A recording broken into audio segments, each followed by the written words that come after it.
Valyria was not the first to conquer the world. In the dawn of days, the city of Geese opened its gates and poured forth its legions across the continent of Essos. With their lockstep discipline and absolute obedience, they ground entire nations beneath their boots and planted the harpy in every corner of the known world. What they didn't destroy, they chained. Slavery is as old as man, but until the Giscari, it was never an art. The slave lords grew rich and fat as pyramids were raised around them, pleasure houses were filled, and fighting pits were opened. Nobody remembers if the waters around Geese had names before the Empire, but ever since, we know them only as Slaver's Bay and the Gulf of Grief. Of Geese, however, nothing remains but ruins, where end all great civilizations. 5,000 years ago, Valyrian shepherds stumbled on strange eggs, and within a few generations, an upstart Valyrian freehold rose across the sea. 5 times did the Giscari contend with Valyria, and 5 times did they go down in defeat. For the freehold had dragons, and the Empire had none. The best of their legions burned, the others broke. The brick walls of Geese were pulled down, the streets and buildings turned to ash, and the very fields sown with salt, sulfur, and skulls. Yet the Empire was not wholly destroyed. Astapor, Yunkai, and Meereen, once lowly colonies along Slaver's Bay, survived, and even thrived. Valyria had watched the Giscari grow rich and powerful off the backs of conquered peoples, and now the self-styled freehold wanted its turn. While the Dragon Lords brought the world to heel, the slave markets of their former enemy never lacked for flesh. Lamenting the lost empire, the descendants of old Geese grew rich and fat. The doom fell on Valyria, and the Dothraki rose to pillage most of the continent at will. But gold-laden Astapor, Yunkai, and Meereen continue as they have for thousands of years, untouched. For even the Horse Lords understand what the Giscari taught Valyria so long ago. What good are slaves without slavers?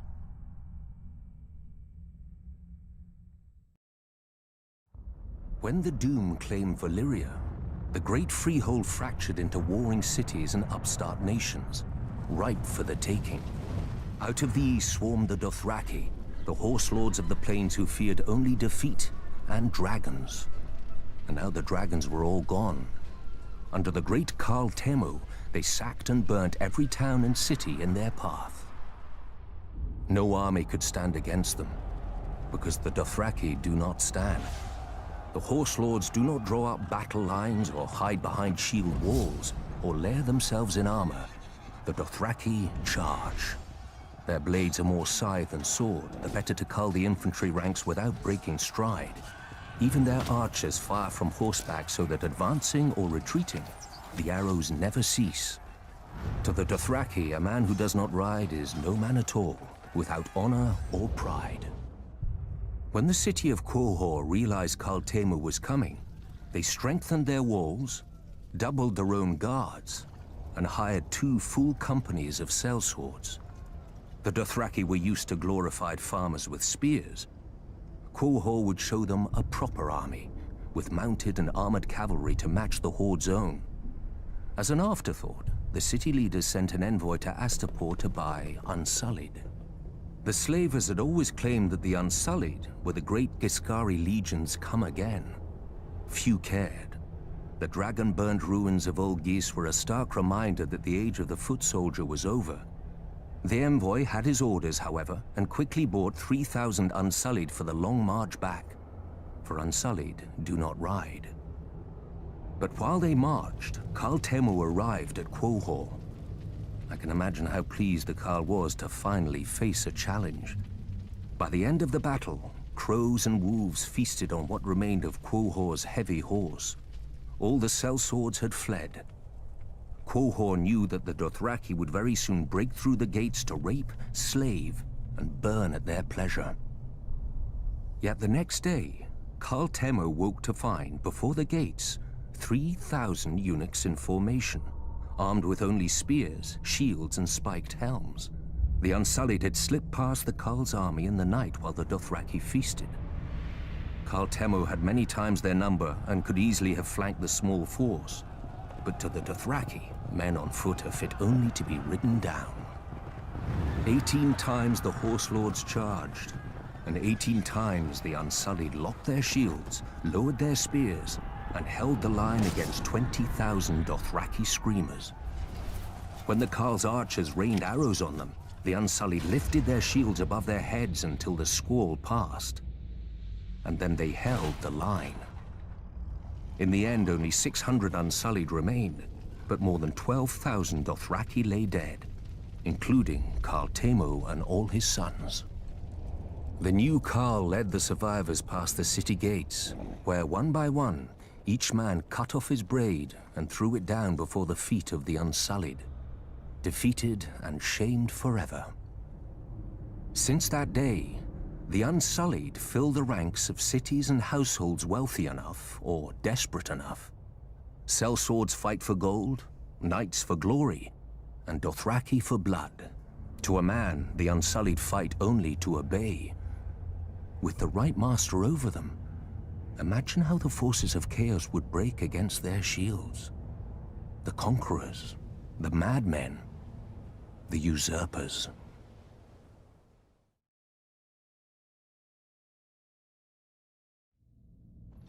Mine.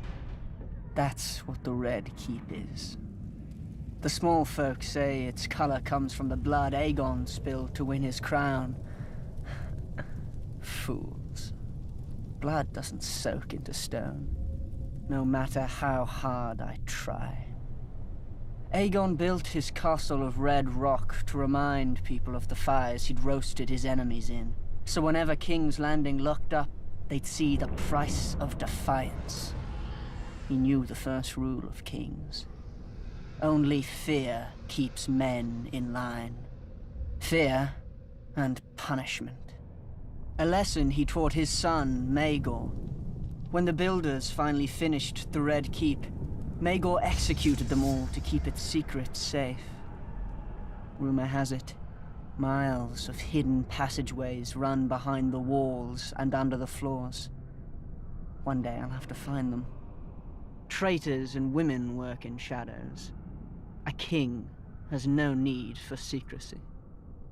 Now, people name Maegor the Cruel, but I doubt any dared in his day. His strength was all too rare in the degenerate Targaryen blood. The simpering Baelor the Blessed created the Maiden Vault to imprison his own sisters and save himself from carnal thoughts. Disgusting. Though, I admit a Prince Vault could be amusing when Tommen bores me. My favorite place in the Red Keep? There's so many. The Traitor's Walk, where I mount the heads of my enemies. It's a shame flesh rots so slowly. I've almost run out of spikes. The dungeons are also quite nice once you get past the first 2 levels. A stable for common criminals and private cells for useful highborns. How boring, I know. But then you come to the black cells. No windows, no torches, just darkness, and whatever you hear in there with you. Here we keep the greatest traitors, until the king is ready for them, and with these, I often like to take my time. But I've heard rumors of an even lower, hidden level, Maegor's favorite. Once a man was taken here, he never saw the sun again, nor heard a human voice, nor breathed a breath free of agonizing pain. Varys must know the way, but that overgrown girl pretends not to. Maybe he fears I'll make him a victim. Maybe I will. Then again, torture chambers are just so private. Better to punish your enemies where everyone can see and remember. Like that Targaryen who forced his nephew to watch as he fed the boy's traitor mother to a dragon. Oh, what I could do with a dragon.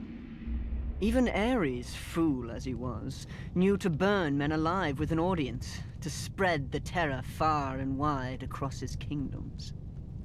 Of course, I know my favorite place now.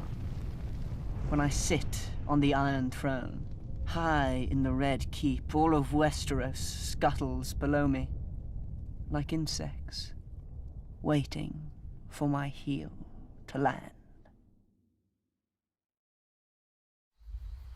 Mudmen, bog devils.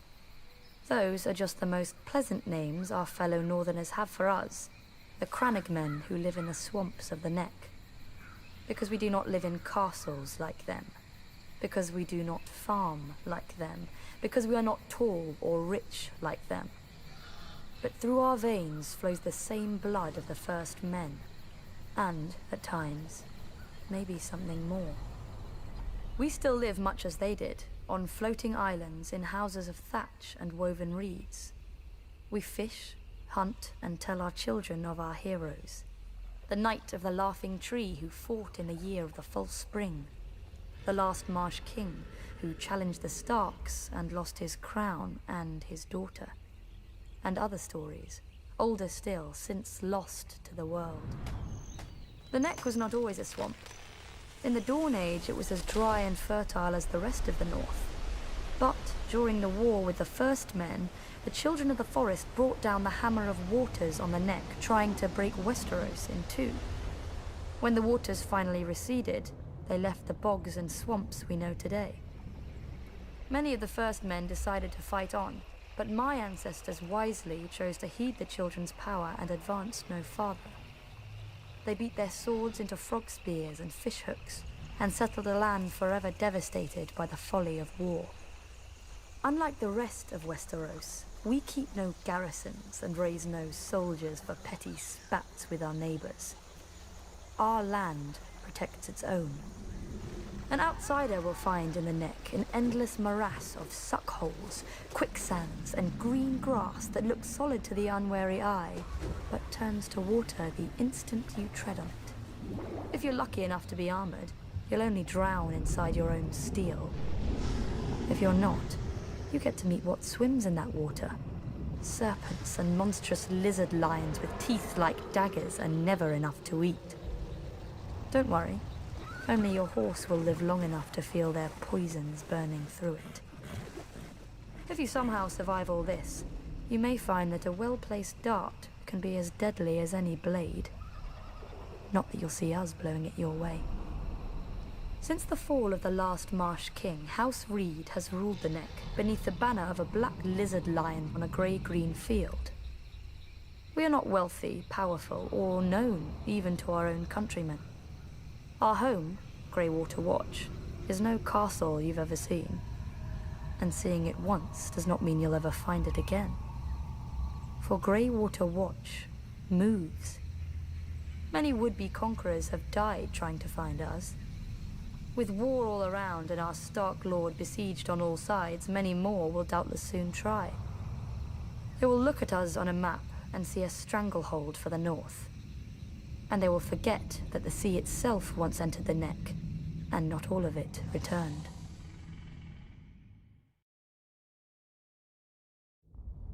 Like the Starks, the blood of House Bolton runs back to the first men. Singers call those times the Age of Heroes. A mask for a savage world that bred savage men. The Lannisters swindled their enemies. The Storm Kings hammered them, and the Starks cut off their heads. In such company as this, were the Boltons really so indelicate? Unlike some other houses, my ancestors owned the Bolton words, "Our blades are sharp." They passed down not a Valyrian greatsword, but a knife, honed and thin enough to fit between the topmost layer of skin and the tissue below, and peel. For as we all learned as children, a naked man has few secrets, a flayed man none. In those dark days, they say that some of my more willful forebearers would even wear their enemies' skins as cloaks. But no such tokens remain, if they ever existed. Certainly not hanging in some secret room in the Dreadfort, as old wives and fools insist. I suspect my house itself was responsible for spreading such rumors in the first place. Few weapons are as effective as terror, and this was an age of war. House against house, brother against brother.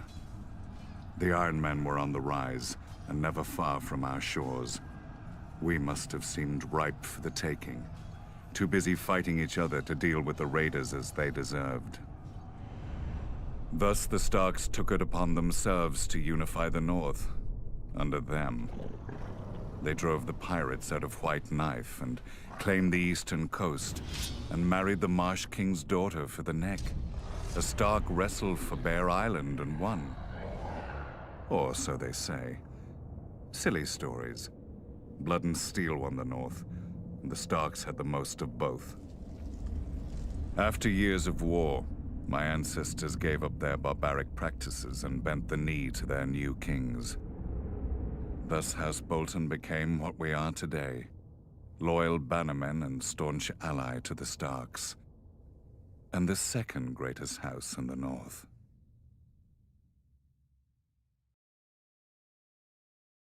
The Westerlands are all bounded by 3 natural defenses: mountain, sea, and forest.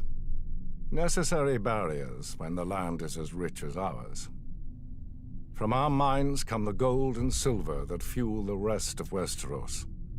From Lannisport, our largest city, come the most skillful gold and silversmiths in the land.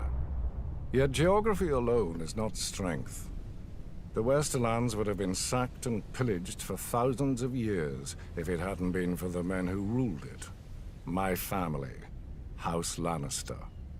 According to legend, we trace our descent to Lan the Clever, a trickster of the Dawn Age, who swindled the Casterlys out of Casterly Rock, their ancient castle. A childish story, but not without merit.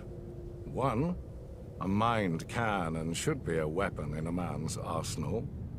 2, Lan must have been clever enough not to rely solely on his wits.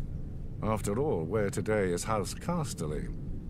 3, by keeping the Casterly name on the castle, Lan reminded the world of the price of getting in his way. The Rains ignored all these lessons. Not content with being the second richest family, they sought to challenge the first, mine. My father had put up with their insults and disrespect. When I came of age, I led our army to teach them what they should have known. Some people say I was too harsh, that eradicating every member of their family was not necessary. But now, there are no bannermen as loyal to their lord as the Westerlands to us. If any lord bridles at our authority, I have only to send a singer with a harp, and he falls back into line. Because I will not have our lords squabble amongst themselves, like the lords of the Riverlands, or hide in their castles like the lords of the Vale, each of our bannermen contributes a unique skill that furthers the whole of the Westerlands. House Clegane, because every lord needs a beast from time to time. Sir Gregor strikes terror into the hearts of our enemies and our friends. So too does his disappointing brother Sandor, the traitor. House Payne, who provides us loyal servants. Sir Ilyn Payne was once captain of my household guard, until the Mad King heard him boast that I ran the 7 kingdoms, which I did. The Mad King tore out Sir Ilyn's tongue, making him especially well-suited to later become the King's Justice. Apparently these days, a younger Payne also serves my degenerate son, Tyrion. House Lefford, who guards the Golden Tooth, the eastern pass through the mountains and the all-too-frequent chaos of the 7 kingdoms. Though after Robb Stark's recent incursions, perhaps we need a new gatekeeper. Fools look at the Westerlands and see gold. Fools see our wealth and call it strength. Gold is just another rock. The Westerlands are strong because of House Lannister. From strong leadership comes unity. From unity comes power.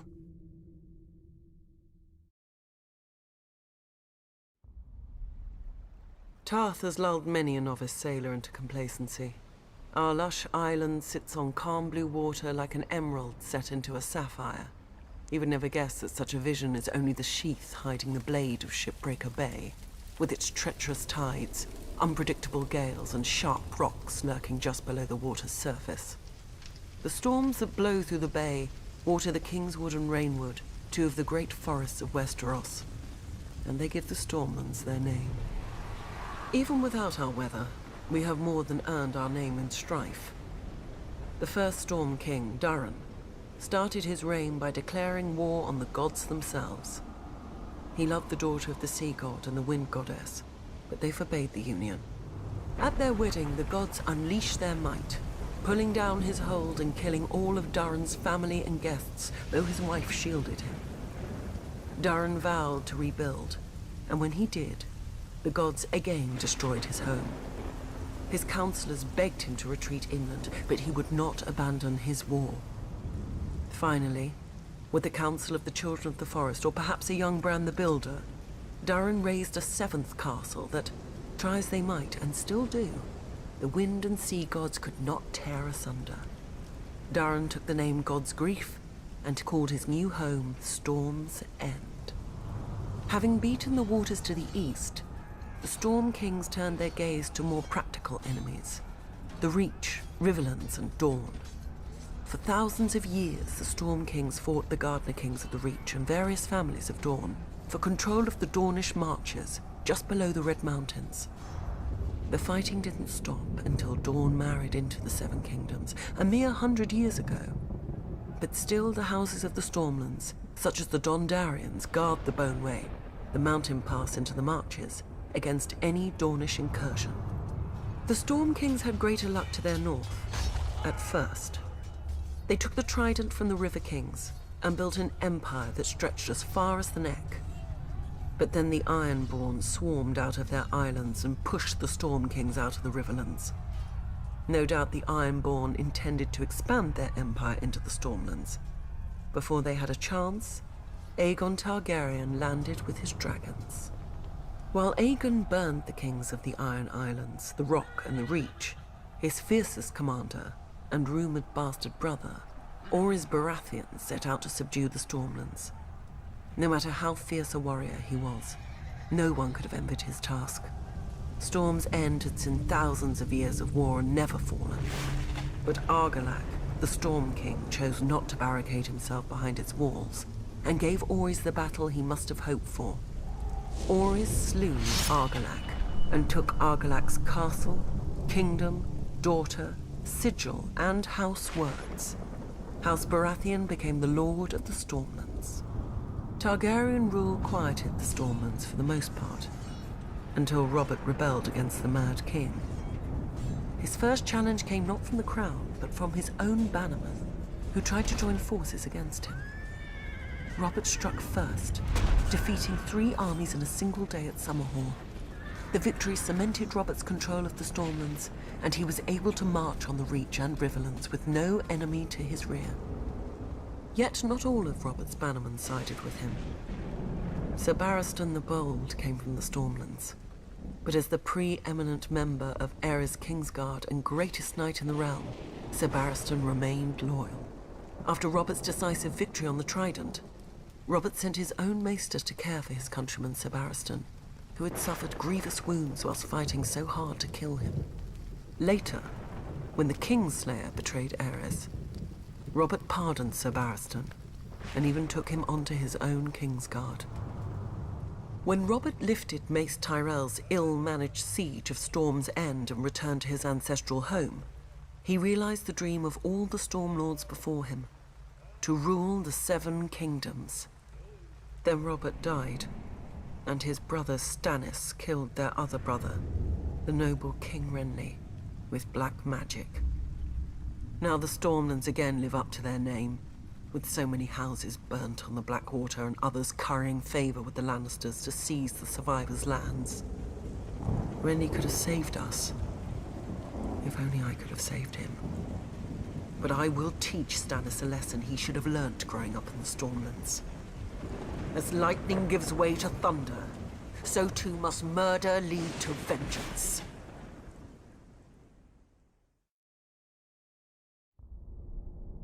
Valyria was not the first to conquer the world. In the dawn of days, the city of Geese opened its gates and poured forth its legions across the continent of Essos. With their lockstep discipline and absolute obedience, they ground entire nations beneath their boots and planted the harpy in every corner of the known world. What they didn't destroy, they chained. Slavery is as old as man, but until the Giscari, it was never an art. The slave lords grew rich and fat as pyramids were raised around them, pleasure houses were filled, and fighting pits were opened. Nobody remembers if the waters around Geese had names before the Empire, but ever since, we know them only as Slaver's Bay and the Gulf of Grief. Of Geese, however, nothing remains but ruins, where end all great civilizations. 5,000 years ago, Valyrian shepherds stumbled on strange eggs, and within a few generations, an upstart Valyrian freehold rose across the sea. 5 times did the Giscari contend with Valyria, and 5 times did they go down in defeat. For the freehold had dragons, and the Empire had none. The best of their legions burned, the others broke. The brick walls of Geese were pulled down, the streets and buildings turned to ash, and the very fields sown with salt, sulfur, and skulls. Yet the Empire was not wholly destroyed. Astapor, Yunkai, and Meereen, once lowly colonies along Slaver's Bay, survived, and even thrived. Valyria had watched the Giscari grow rich and powerful off the backs of conquered peoples, and now the self-styled Freehold wanted its turn.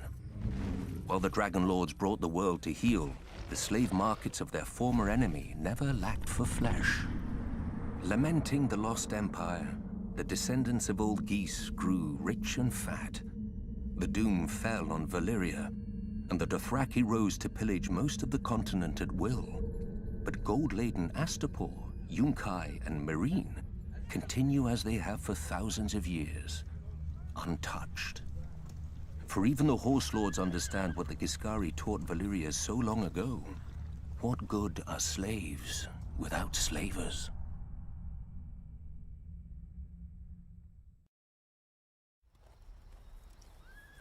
Growing up, my sister Sansa loved stories with princesses and knights, but I always wanted to be scared. When my turn came, I would ask old Nan to tell us of magic and monsters. Long ago, when the world was new, the children of the forest sang the song of the earth, and the earth listened. Magic was strong in those days, and the children could commune with all the beasts of the forest, streams, and air. The greatest of them could even leave their bodies to hunt, swim, and fly in the skins of animals. They were the first wargs. Then, the first men came, with fire and sword. They burned the weirwoods and cut down the children. Calling on dark magic, the children raised the sea and shattered the land bridge that the first men had crossed into dawn. When that failed, the children brought down the hammer of waters upon the neck, flooding and transforming it into the bog it is today. After peace came, the two races shared the land and the children's gods for thousands of years. Now comes the good part. Nobody knows how or why, but the magic of the children began to emerge in men. Maybe one child in 1,000 would be born a warg. Fewer still would be born with the sight. Old Nan would not speak of it, and Maester Luwin never believed in it. But with it, the children could know of events far away and even those still to come. Some say the sight was the children's most powerful and terrible secret, and helped turn the tide during the long night. Magic has since fled our world. Among the small folk, any child suspected of being a warg will be left out to die. Beyond the wall, though, a careless hunter might still find his prey has claws and teeth, and a man's mind to guide them. For the wildlings have a different idea of monsters. But even wildlings keep their distance from a warg, because, and here, old Nan would lean in close and whisper, how can you tell if the man is wearing the beast, or the beast is wearing the man? Now, old Nan has no more tales, and Maester Lewin will never scoff again. That's fine. I don't like scary stories anymore. Because I'm in one.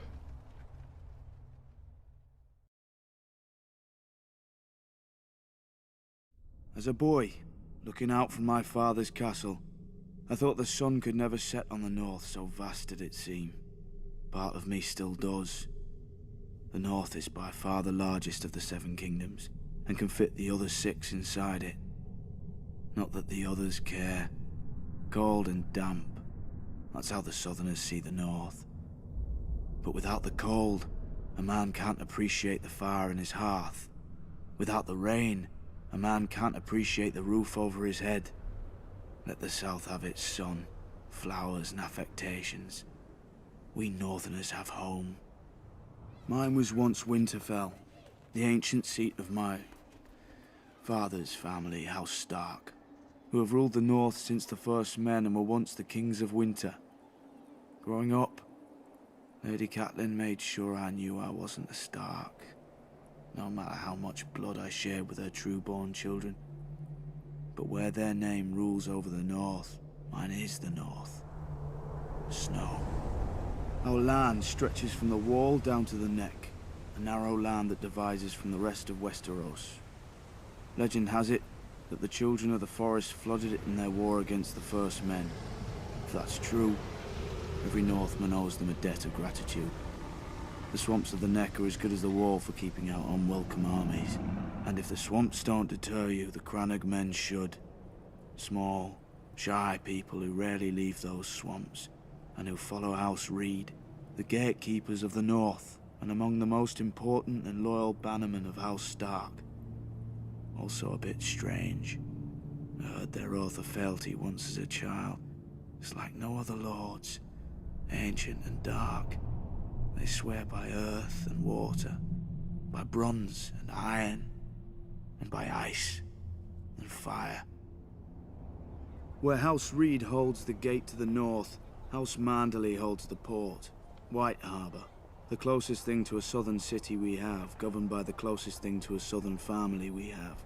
Generations ago, the Manderleys were driven from the Reach, but the Starks gave them their land in return for fealty. Now White Harbour is the richest city of the north, and the Manderleys the richest family.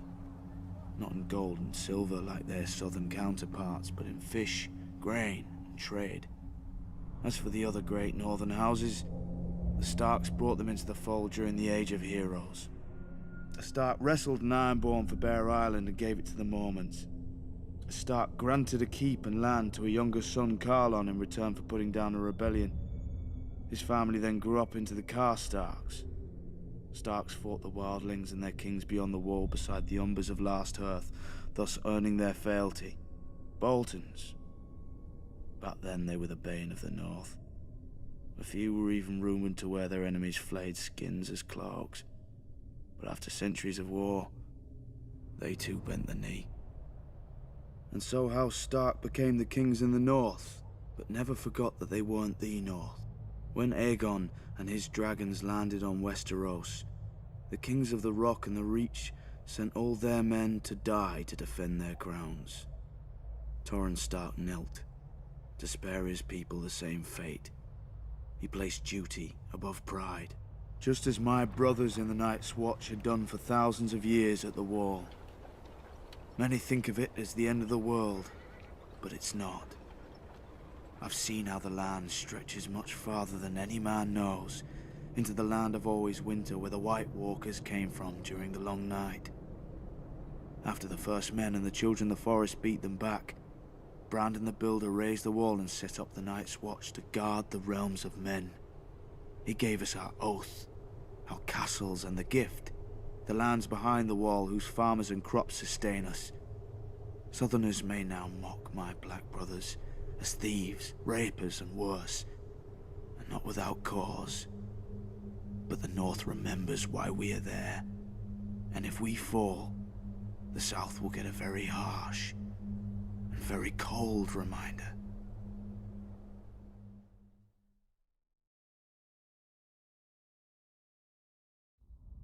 Men have fought over the Riverlands since the Dawn Age, though that's to be expected of things that rest below the neck. Doesn't help that the Riverlands are between everything and everything else.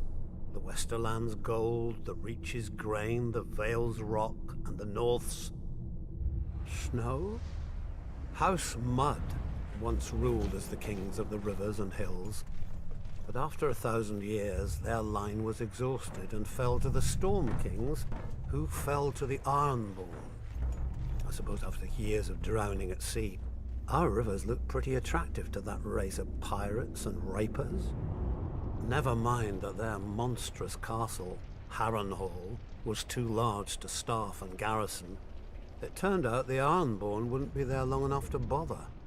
Aegon Targaryen landed to our south, and, as had many before him, liked the look of the Riverlands. My ancestor Edmund Tully led the desertion of Riverlords to his cause, and was rewarded by getting to watch King Harren burn in his own tower. Unfortunately, that's not all Edmund got. House Tully was named the Lord Paramount of the Trident, which means we had to keep in line all those lords who hadn't governed themselves for thousands of years. We were now responsible for aiding the Malisters at Seaguard against the pouting Ironborn whenever they got cheeky.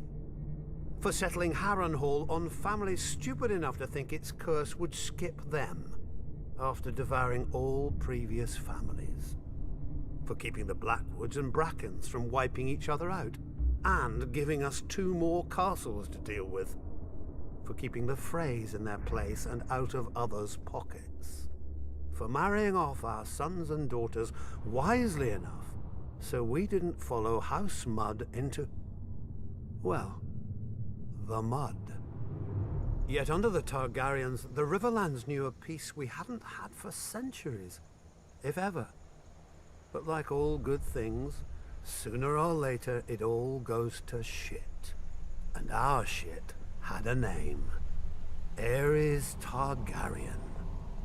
Westeros has had its share of Mad Kings, but usually they had the sense not to bully more than one powerful house at a time. Aerys soon blundered into a triple alliance. The North, Stormlands, and Vale rose against him. But of course, where do you think most of the blood was spilled? My brother Hoster guaranteed the answer to that with the marriage of my niece to Eddard Stark, the Warden of the North. At least Hoster didn't send her to Robert. So, the Riverlands joined the war against the Mad King, and it was on one of our rivers that Prince Rhaegar died, sealing the fate of his dynasty.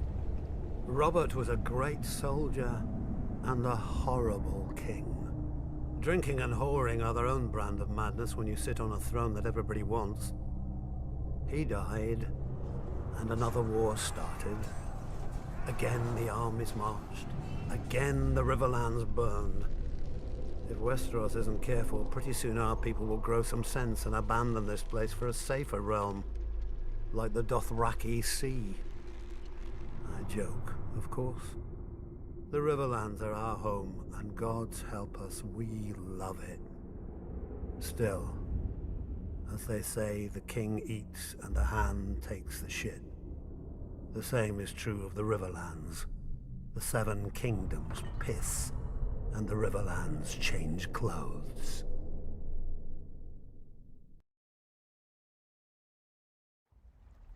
Other houses chose dragons, krakens, and lions for their sigils. We Tullys took the trout, that most terrifying of fish, especially when it leaps out of the water. I suppose you don't have many options when you live in the Riverlands. Could have been worse. We could have been minnows or wheat. After all, we make a lot of it. Though our land doesn't get as fertile as ours just by water. The old River Kings, Storm Kings, and the Kings of the Rock spilled blood here for thousands of years. squabbling like children over a new toy, until the Ironborn came and spanked them with their axes. Under Harren the Black, their kingdom stretched all the way to the God's Eye, where they built the largest castle Westeros had ever seen. Maesters teach that Harren was a fool, but he had some sense. If you're going to enslave and torture an entire people, you best have thick walls to hide behind. But the very day the last stone was laid in Harrenhal, Aegon Targaryen landed in Westeros. As soon as he saw Aegon's host on the horizon, my ancestor Edmund led the mass desertion of Riverlords to Aegon's side. I doubt Harren even noticed. The problem with huge castles is they blind you to what's outside, both by their size and the arrogance they inspire. Not that the Ironborn ever lacked for that. They take pride in their ignorance of every trapping of civilization, though any baker could have told them that fire turns stone walls into an oven. And so Harren the Black finally lived up to his name, and the Riverlord swept the Ironborn back to the sea. In return for Edmund's service, House Tully was made Aegon's new Lord Paramount of the Trident, and all the other lords had to swear us fealty. But old habits die hard. The Riverlands are, and always have been, the middle child of Westeros, caught up in every fart from one lord at another. My ancestors knew that for the Tullys to survive, alliances must be made. Our trout has swum up so many rivers over the centuries and leapt onto so many plates that it's a wonder half the realm's sigils don't have fins by now. Thus, every Tully child is taught family, duty, honor. The Tully words, and pains in the Tully arse. When I returned from the War of the Ninepenny Kings, people called me Sir Brendan. But my older brother Hoster called me Engaged. A great match with a very rich house, to be sure. But I just fought and killed a great deal of men and had no desire to be told when and whom to marry.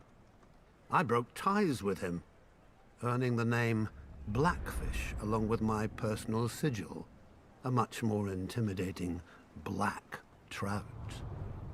I was too stubborn at the time to realize that while other houses fight with swords, House Tully fights with marriages.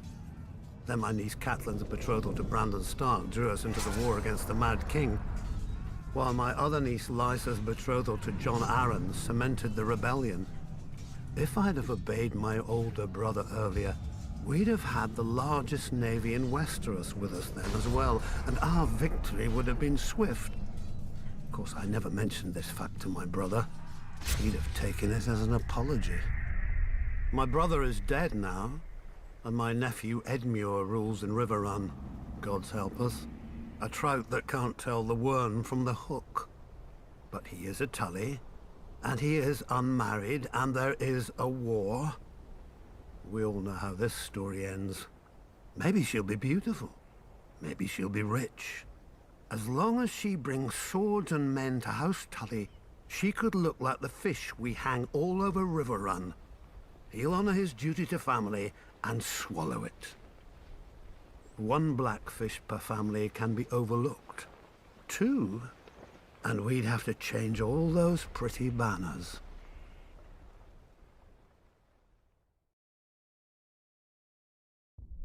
The Reach is aptly named. We're the ones who give your hands something to do at the table. As the most fertile region of the Seven Kingdoms, we grow the lion's share of the grains and fruit that feed this country. Especially now, since the rebels have burned down the other fields. Thankfully, House Tyrell is here to do its duty to the crown and keep the capital from starvation. Yet, as with all gardens, weeds grow in the Reach too, though few name them as such. Singers fill our heads with chivalry and courtly love, fluff to make boys fight and girls swoon. Oh, the songs are good enough for a pleasure barge down the Manda.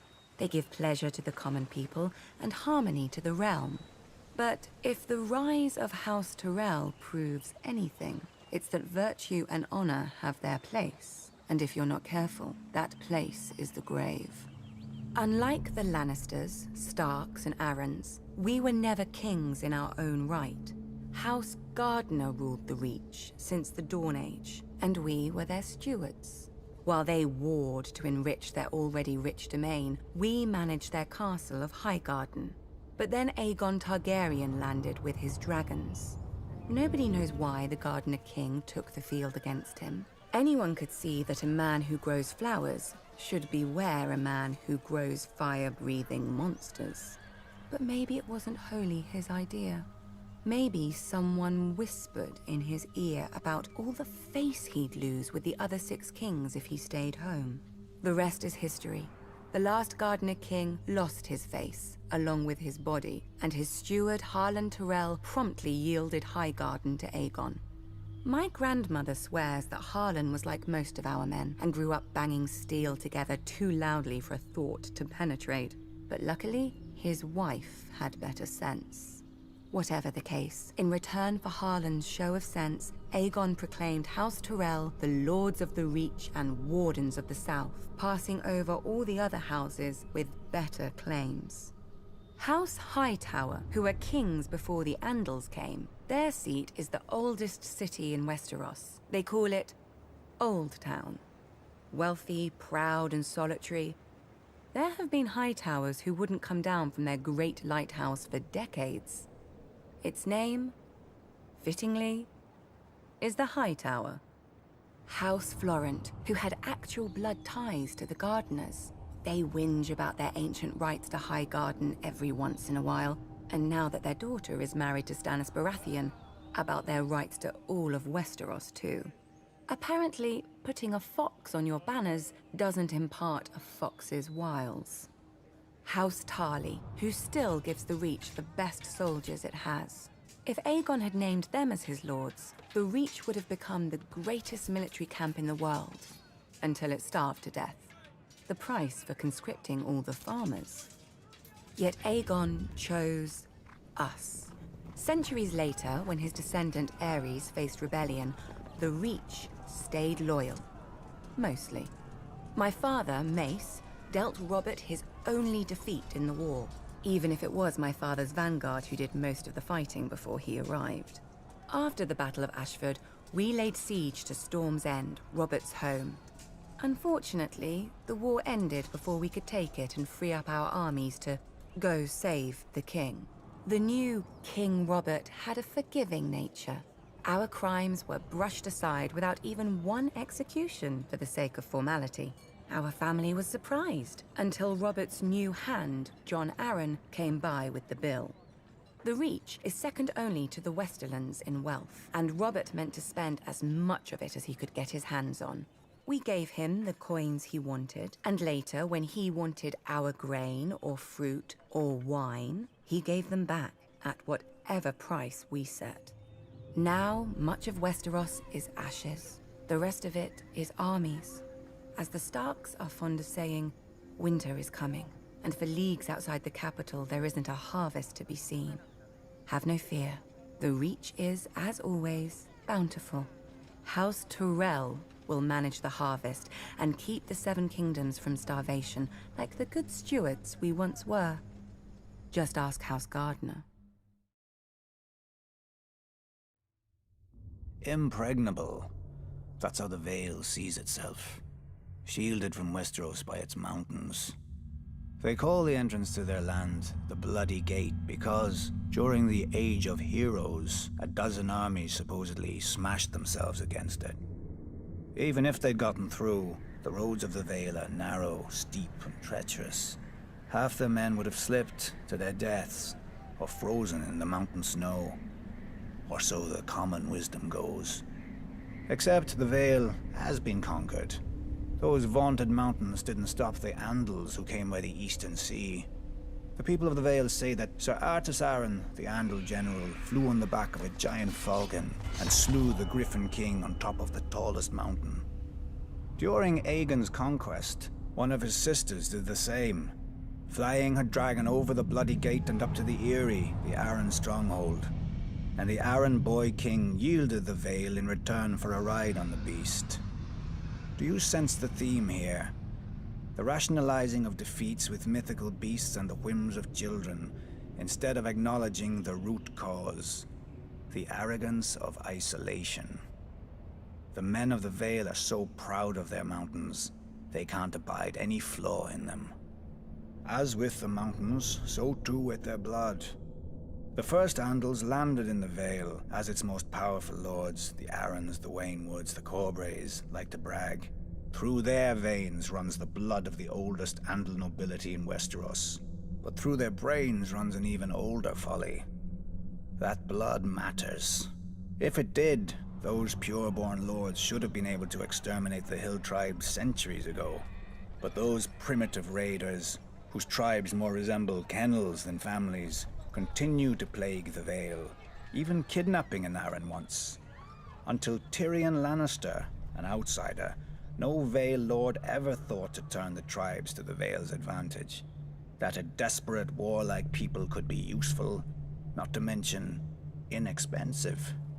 But perhaps the Vale lords consider such thoughts beneath them.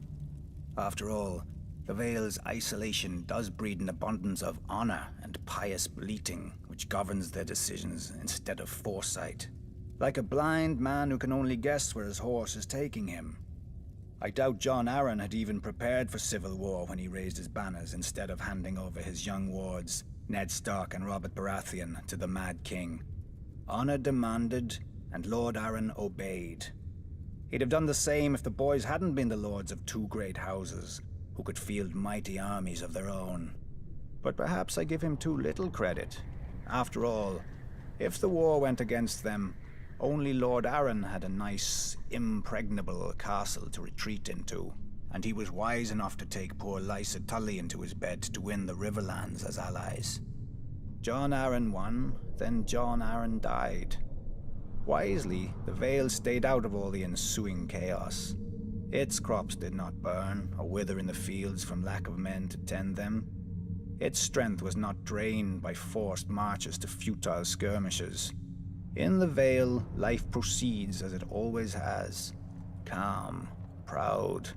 A world of high honor undisturbed by armies and men of low birth, but high ambition. Impregnable. I was born youngest of 8 in Myr, across the narrow sea. So my father gave me over to the Red Temple. In their wisdom, they decided to make me a priest instead of a warrior or a temple prostitute like other children. It was not the path I would have chosen. Sure, I prayed the prayers and I spoke the spells, but I also led raids on the kitchens. And from time to time, they found girls in my bed. Such wicked girls. I never knew how they got there. Then again, I did have a gift for tongues. And when I gazed into the flames, well, from time to time I saw things. Even so, I was more bother than I was worth. When the High Priest foresaw Robert's ascension, he sent me to turn the Storm Lord to the Lord of Light. When Robert seized his crown, we'd take all of Westeros from the Seven in a single stroke. Perhaps they thought Robert would listen to a kindred spirit, or perhaps celibacy had addled the High Priest's brain. I didn't know, and didn't care. I was free. I did my duty as I saw it, drinking and whoring and waving my sword around. The only gods Robert cared about anyway. Years passed, Robert became king, I became a joke. We both became fat. I even won some glory in Greyjoy's rebellion, first through the breach and all that. It's amazing what boldness a full bladder can inspire. But Robert had stopped listening to my sermons a long time ago, even if I'd still bothered to give them. Then came Robert's death, and the war. I'm not speaking of those brats squabbling over the world's pointiest chair. Powers long asleep are waking and moving through the land. I've seen them in my flames. Shit, I've seen them with my own 2 eyes. The Lord of Light is real. And if he's real, then all of it is real. Man once again faces the war for the dawn, which has been waged since time began. On one side is the Lord of Light, the Heart of Fire, the God of Flame and Shadow. Against him stands the Great Other, whose name may not be spoken. The Lord of Darkness, the Soul of Ice, the God of Night and Terror. According to prophecy, our champion will be reborn, to wake dragons from stone and reforge the great sword Lightbringer that defeated the darkness those thousands of years ago. If the old tales are true, a terrible weapon forged with the lifeblood of a loving wife's heart. Part of me thinks man was well rid of it, but great power requires great sacrifice. That much, at least, the Lord of Light is clear on. I sound like a dried-out old woman, I know. But as our former hand liked to say, winter is coming. When the cold winds rise, all men, no matter their faith or lack of it, huddle beside my night fires.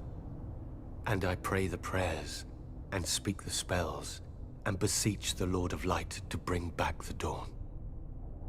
So far, so good.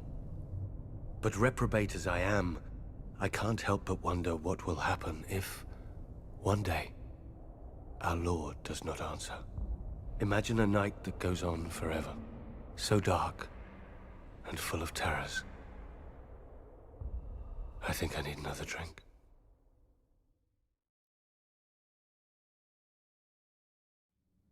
For 300 years, the Targaryen dynasty ruled Westeros. Wars were still fought, homes still burned, and men still died. But compared to the chaos of what came before, the realm was stable. And boring. The Targaryens lied, thieved, and killed as much as other lords. They just had dragons to answer all complaints. Until they didn't. When the last dragon died, it was only a matter of time before the Targaryens followed. By only, you mean another century? Which they wasted trying to replace their lost advantage.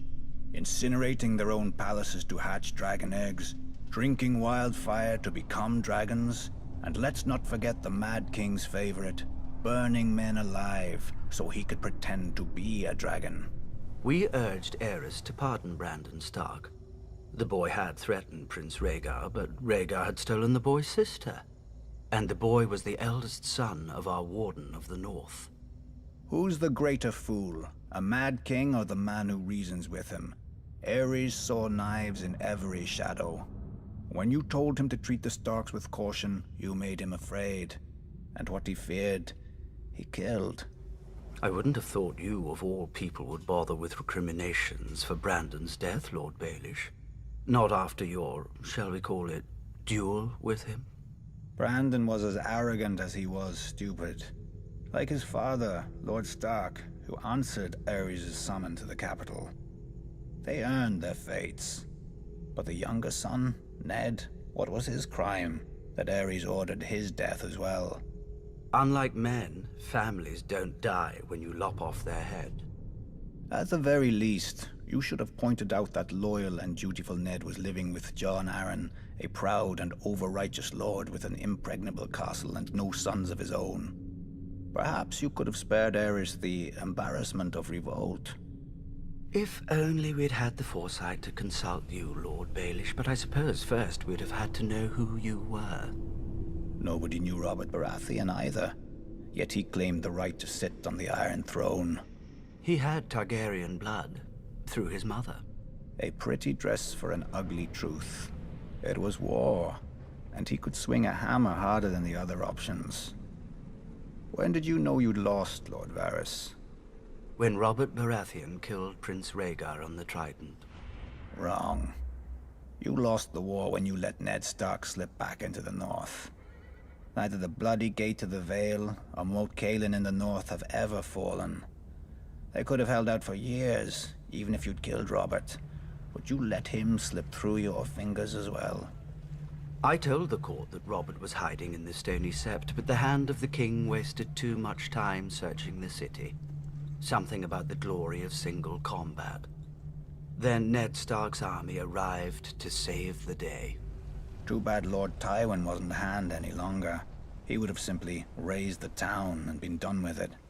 Perhaps. And perhaps the rebels would have found even more of the countryside flocking to their banners. I'd almost forgotten. You weren't always so loyal to the Lannisters during the war, were you? I did my duty to the realm. When Lord Tywin showed up at King's Landing professing loyalty, I warned Aerys not to open the gates.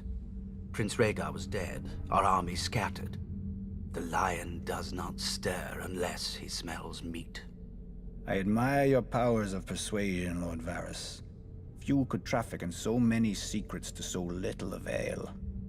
Grand Maester Pycelle told Aerys what he wanted to hear, that his old friend Tywin was there to save him. Then Aerys' old friend sacked the city, and his son stabbed Aerys in the back.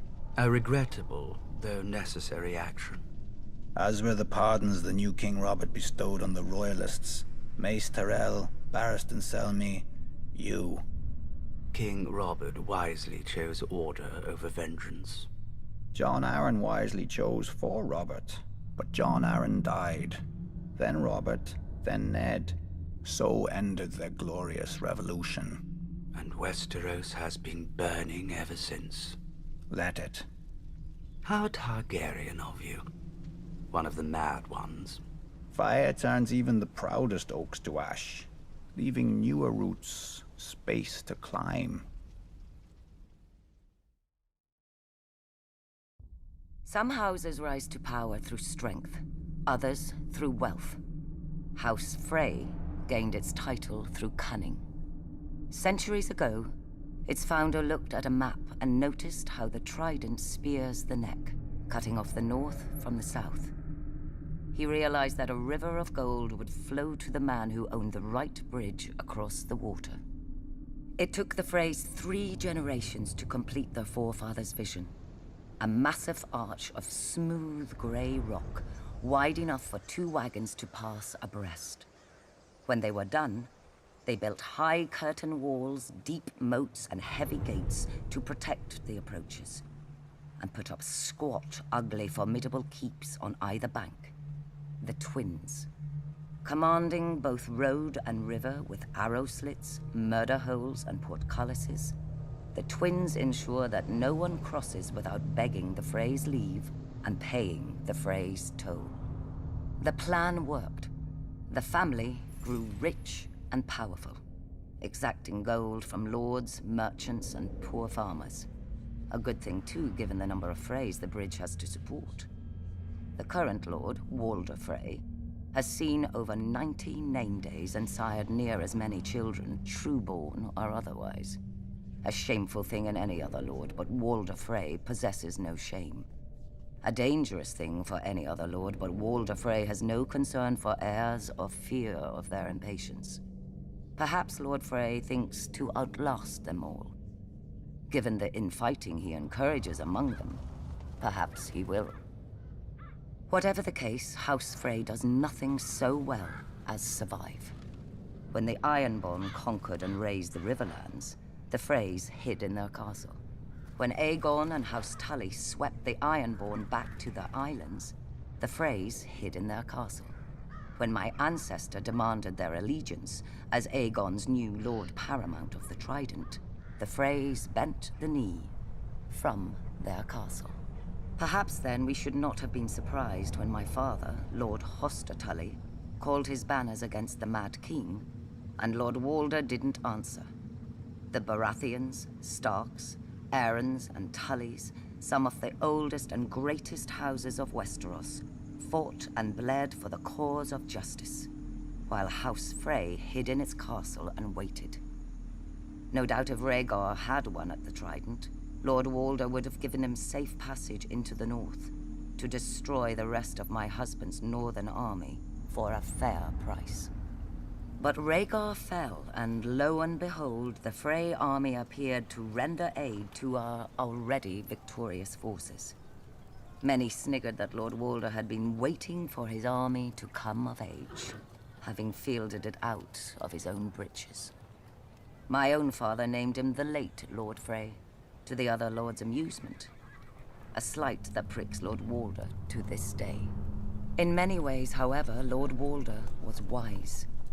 We had no guarantee of victory, and had he fought with us from the outset and we failed, he would have lost the bridge his family was so proud of.